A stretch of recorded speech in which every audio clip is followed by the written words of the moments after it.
Hi everyone, I'm Jennifer Park, and this is the Turning Leaf Field Notes, Episode 4, The 4 Unexpected Losses of Retirement. Welcome back.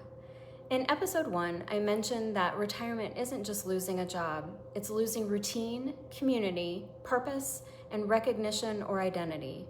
Today, I want to slow down on that idea for a few minutes because naming these losses out loud is often the first relief women feel. I didn't expect to grieve a school building. It's brick and tile. But not long after I started cutting back my own hours, I drove past the building on a day I wasn't scheduled to be there and felt an unexpected ache. Not for the job itself, for the hallway, for the 5 minutes of conversation with a colleague between periods, for someone noticing I didn't show up that day. I had realized how much of my sense of belonging used to run on those small, constant, almost invisible proofs until they were suddenly gone. That ache has a name. Grief researcher Pauline Boss coined the term ambiguous loss for exactly this kind of grief. Loss that isn't socially recognized. There's no funeral for it, no casserole on your doorstep, no one takes a week off of work to sit with you.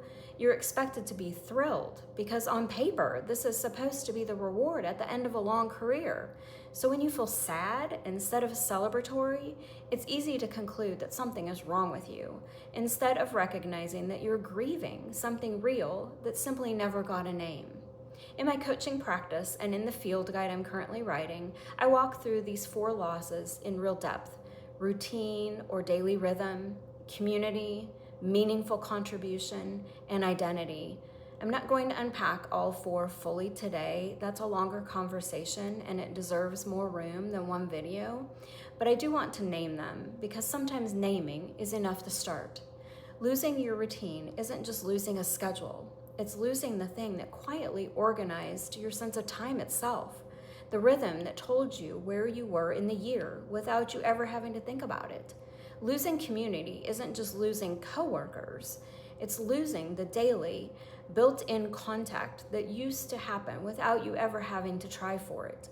Losing purpose isn't just losing a job description, it's losing the evidence delivered to you almost every day that your effort mattered to someone. And losing recognition isn't vanity, it's losing the outside confirmation, that thank you, the title, the card at the end of the year that used to tell you your worth, whether you needed it or not. None of these 4 losses show up on a retirement checklist.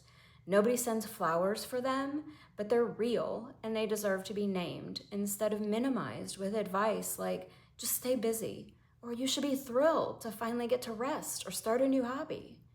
If that's where you are today, I want you to sit with a question. Of those 4, routine or rhythm, community, purpose, and identity, which one is hitting you the hardest right now? For some women, it's 1, clearly, but for others, it's 2 or 3, tangled together in a way that's hard to separate. Don't rush to answer it. Just notice what comes up. I unpack all 4 of these losses in much greater depth in stage 1 of the Turning Leaf method, along with a set of reflection tools built for each one.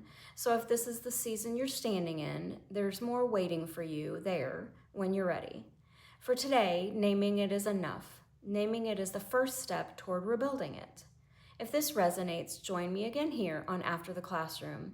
We'll talk about the emotional, psychological, and practical sides of retirement, and together learn how to stop drifting through this season and start designing what comes next. If you'd like to keep the conversation going, I've created a free private Facebook community, also called After the Classroom, where educators walk with one another through this transition. I'll put the link below. I hope to see you there. Until then, I'll see you in the next field note.